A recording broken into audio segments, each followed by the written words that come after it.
welcome back to FW live stream. I'm with Claudius. How are you, Claudius? I'm good. How are you? I'm very good. It's is it your fourth live stream with us already? Yeah, I think so.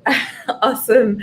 For those of you who don't know Claudius, I will let him introduce himself because he can answer today all your questions about how to build a profitable business. Hi, everyone. I'm Claudius. It's my pleasure to be here again. And I've worked in financial industry for the past 20 years. I manage money for family offices as a manager, and I invest in a private company. Personally, I also are the personal investor of a couple of small startups. Yeah, so if you have any questions really regarding profitability, leave your questions in the comment section and we will answer them live. We actually already have a question from one of our members and she's just going to join us. So Vicky, please welcome. Hi, thanks for your time. Hi. Can you share with us a bit more about what you do? Yeah, sure. So I'm just in the process of setting up my business, which provides unique inspection and quality assurance services for hotels and restaurants. I'm in the process. I've had one paying client, and I've also had some mentorship from hotel GMs, and I have a few pictures out waiting for feedback. So when I was having a meeting with a potential client, they asked me for a pitch deck. Now, I was wondering if that's because their background is PR, and it's a very common thing in a PR industry for PR companies to set up a pitch deck. But I'm wondering, as nobody previous to this in my experience with this business had mentioned a pitch deck, do I need a pitch deck or can it just be a proposal? So I kind of want to know more about pitch decks. Do I need them? You know, are they essential, or can I just go with the proposal format that I'm already using? I see. May I know a little bit more about your proposed business? You are trying to sell to, who is your end customer? Hotels and restaurants. Hotel and restaurant. And who actually makes the decision to buy your product or service?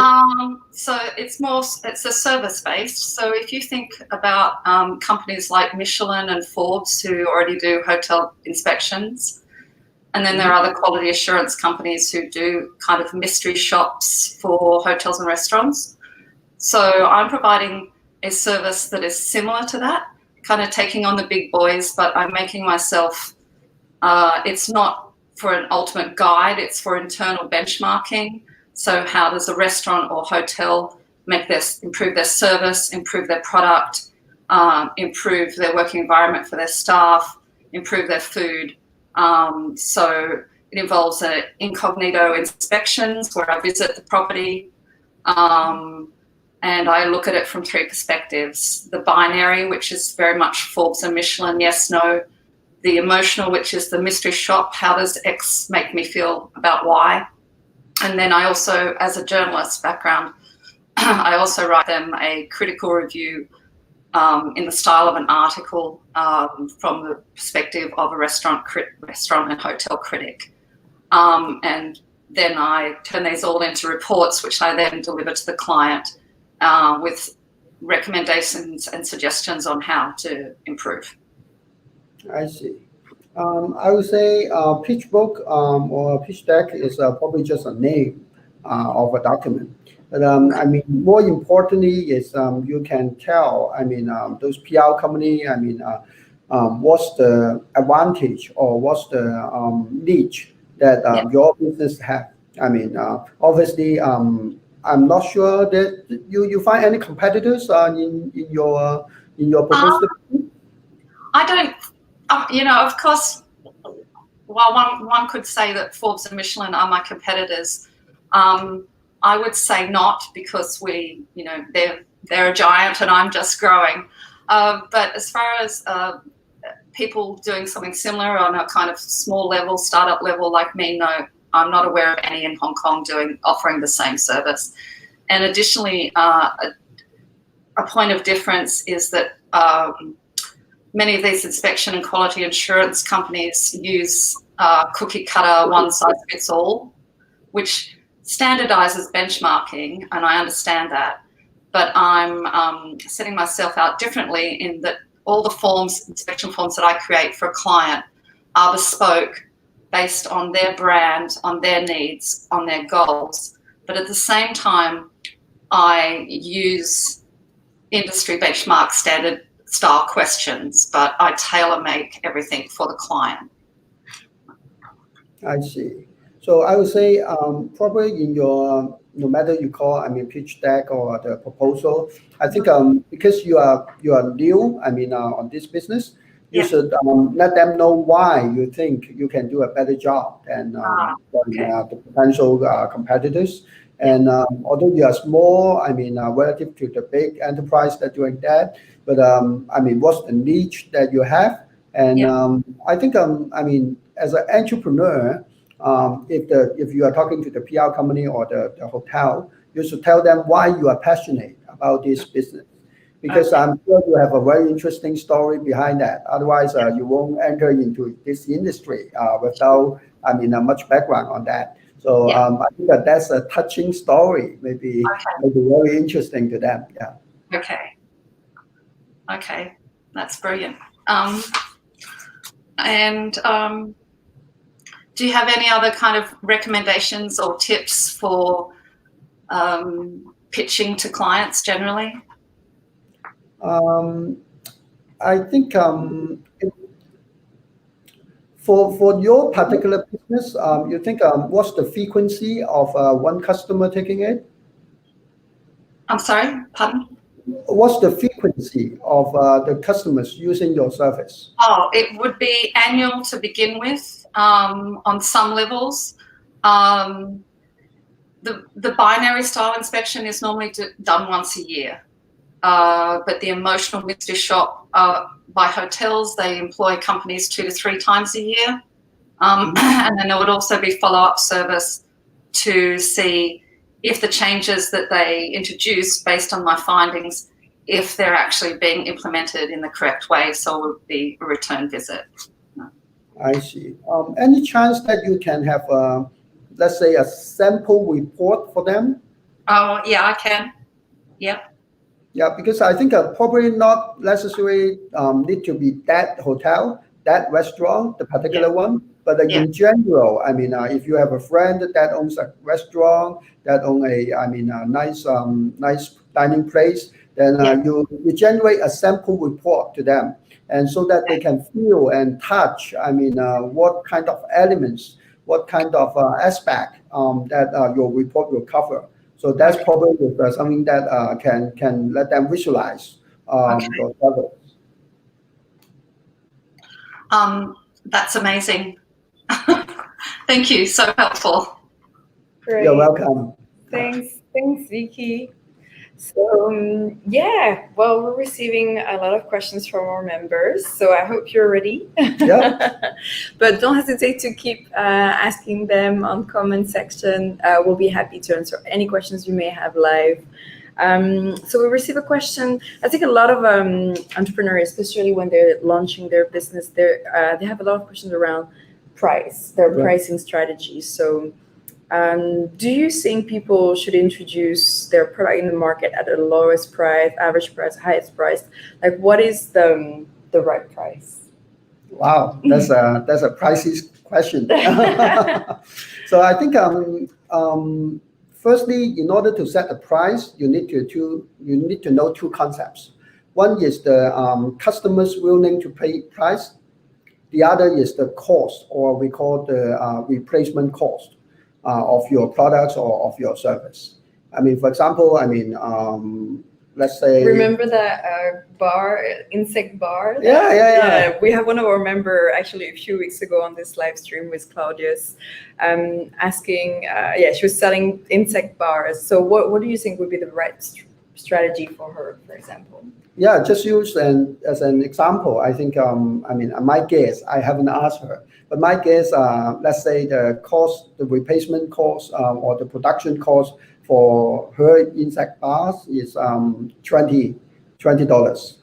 And obviously, she need to do a lot of customer research. She need to do a lot of market research to see what's the price of the customer's willingness to pay.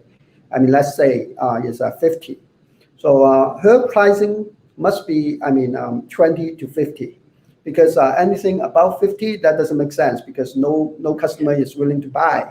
And anything under 20, it doesn't make sense either, because she losing money. And more she sell, more she lose. Then it's not a business, not a sustainable business, put it this way. So between 20 to 50, I would say that's the price range she can consider. And whether it's, I mean, approaching 20 or approaching 50, I think that's the competitiveness, I mean, research. For insect spa, I will say probably I will choose a 40 to 50 range, because it is actually a very interesting thing. And people that are willing to buy, they probably will not consider that, I mean, another $10 or $20. They would like to taste it. They would like to try it. I mean, no matter what's the reason behind, but I think because of healthy reason, because of environmental reason, but I would say the competitors is not that much.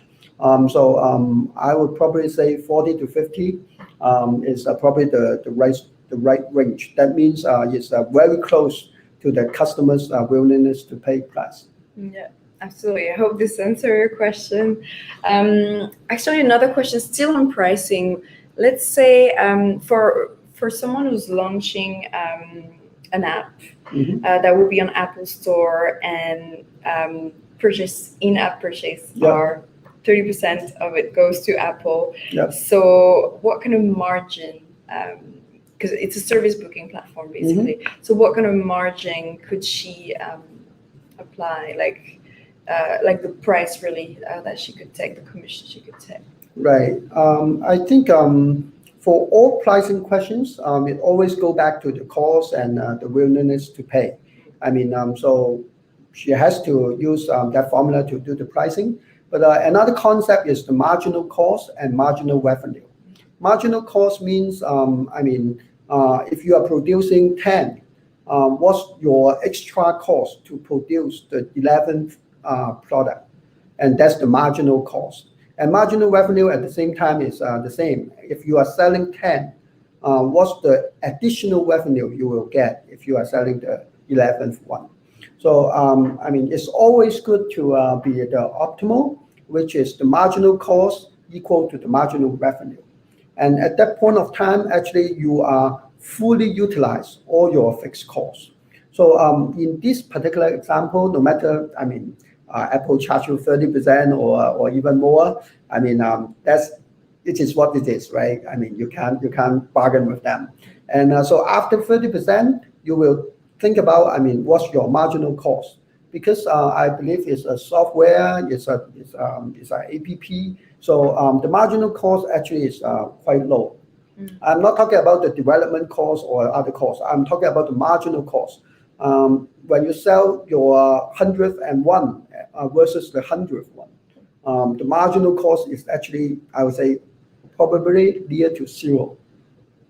So if that's the case, then actually you have a very good, I mean, pricing strategy in the case that, because the cost actually is very low. You can charge very minimum in order to have a high quantity.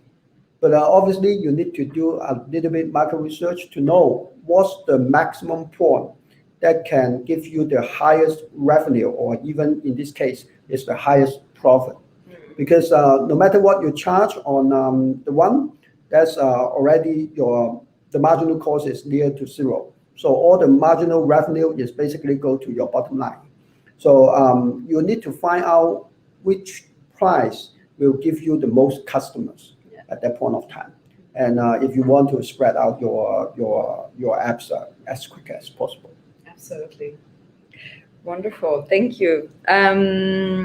Okay, another question more on free samples. Who doesn't like freebies? So are free samples worth the cost? I would say probably yes, because the free sample, people seems to think that the cost of free sample is higher than the actual cost. And we all know that, I mean, for wherever you are producing, there's lots of inventory issue, right?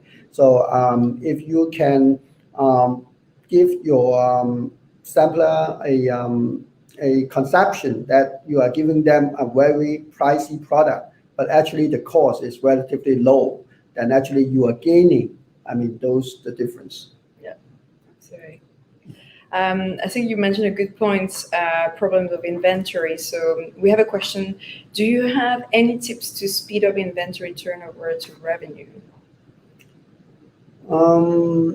That's actually not an easy way, because the inventory normally is the one that you have made your decision earlier. So, for example, if you are making clothes, then you think that style is a good sell, then you produce a lot. I mean, that's became your inventory. But I mean, because of COVID, because of the seasons change, because of the style change, I mean, that clothes cannot sell at least not at original price. You need to, I mean, give a big discount on that. And it's very difficult to convert, I mean, the inventory into the sales. So my suggestion is try to do a business that as low inventory as possible. And very careful to have your inventory, because I mean, for the food, it can have expiry. For the fashionable products, it will be, I mean, out of trend. So inventory is a very tricky part. Absolutely. So you've actually been investing in some really interesting business recently. And the next question we have is, what are the most profitable business ideas in the next 5 years? So maybe you could share a bit on what you're also investing at the moment. Yeah, I mean, yeah, that's actually is very interesting, because I think we all know that, I mean, technology has changed our lifestyle a lot. And I mean, you can probably develop something that is very popular to the, I mean, to a particular group. I mean, very creative games for them to play, or very creative social media for them to use. But the key is, I mean, that actually is creating the demand. And the demand that you can create, others or your competitors can also create the other demands that I mean, took out your customers or took out your loyalty fans. For example, there's also the difficulty of creating a new, I mean, online games, because people think it will be very popular. But after a while, they realize that no, it's not the case. And all the development costs, everything has been way off. Wasted. Yeah, wasted. So, so right now, I think very interesting business ideas will be on a traditional business that actually using tech to modify or to simplify the process. I think that's probably is the value that you can give to a traditional business. The reason, I mean, personal investment I got is a company called Fashion Tech. What they are doing is, if you know, I mean, all the designers are actually very difficult, in the sense that, I mean, if they have a very good drawing, they want to have a sample, they want to sell their clothes, they need to go to the manufacturer, go to the factory. And the factory will say, okay, I don't care how good your design, but I need, you have the quantity. I mean, I place an order for 1,000 clothes, I mean, of the same style. And that's also the headache, always the headache for I think we hear that a lot from our members. A lot of them are creating like fashion designers and launching their brand, and all facing this issue. Right. So, I mean, instead of placing an order for 1,000, I mean, 300 small, 500 medium, I mean, you don't know whether you can sell it. And so the good way is basically you can custom made your clothes according to your customer size. this is probably the best. And the company that I just invest is called Fashion Tech, and actually they are taking the customer size by your own iPhone, by the customer's iPhone, or by the infrared camera. Yeah, it's So- pretty amazing. Like you take 3 photos of yourself and that's it. Yeah. They can design. Yeah, you give me your height and the 3 photos, and then we calculate it by artificial intelligence, and then basically we can have the whole body shape of the customers, and then you pick the design that you like, and then we will deliver the clothes to your door. So that's probably something that that's only one example. The key is how you can modify or simplify the traditional industry that actually gives the value that will sustain, in the future. Because after COVID, everything is different, and people adopt a new way of their life. And so, how to create the value or minimize the waste is probably the key. Absolutely. Great. I hope this answers your question. We have a question from Lady in Red. What if I want to position my business as a premium brand? I cannot appeal to the masses. How do I ensure my profitability without reducing my price? That means she wants to keep the premium brand, but is she willing to raise the price, or? I guess this is the question, right? To ensure profitability without reducing the price. Again, for every price, we go back to the same formula. It really depends on your customers, the willingness to pay. Because if they are willing to pay that price, I don't want to mention the brand name, but you know what kind of handbags, how much is those handbags. But whether it's worth or not, it really depends, right? Depends a lot on your branding, on your Yeah. marketing. Yeah. And You build the story, really. Yeah, and also depends on the individual willingness to pay. For some ladies, their willingness to pay, is $100,000 a bag. But for me, I don't need that. I just need maybe 1,000 a bag. Probably is good. So I think you need to really know your customers and really know whether you can market to the customers that are willingness to pay at that price. So for the premium brands, you look at them. Obviously, I still need to buy 1 or 2. Those premium bags for someone, right? And I really receive their catalog in quarterly basis. And for those that have looked at that, you will see. All the details that they really produce is really, really nice. And so you need to keep that kind of standards, and that actually you need to use a lot of time and money to produce that kind of standard in order to attract, or in order to give the culture, cultivate the culture of your brands. Yeah. And that actually is not a very easy thing to do as of now. Great. I hope this helps. Another question: as an investor, how do you predict the profitability of a business? That's actually is a billion question. I wish I can predict all the profitability, but I think, as I said, that's everything within the trend. Everything within the trend that you can predict. Although they probably cannot do the top 10%, but they can still be okay.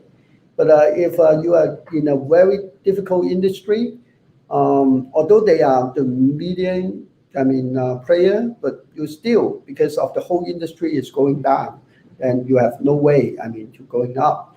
But having said that, I would say you can always find a good one in a bad industry. But whether you want to risk yourself to find that good one.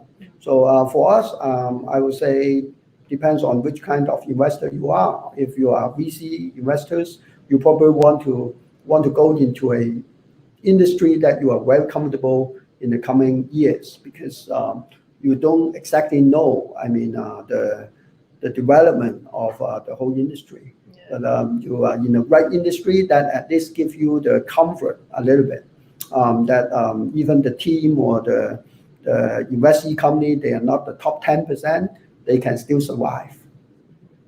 Yeah, and I think maybe from a perspective more of an entrepreneur who's trying to convince an investor, Yeah. How can they say, like, ensure like their profitability? Like, what do you look into their project so that you're thinking that this is going to be a good project to invest in?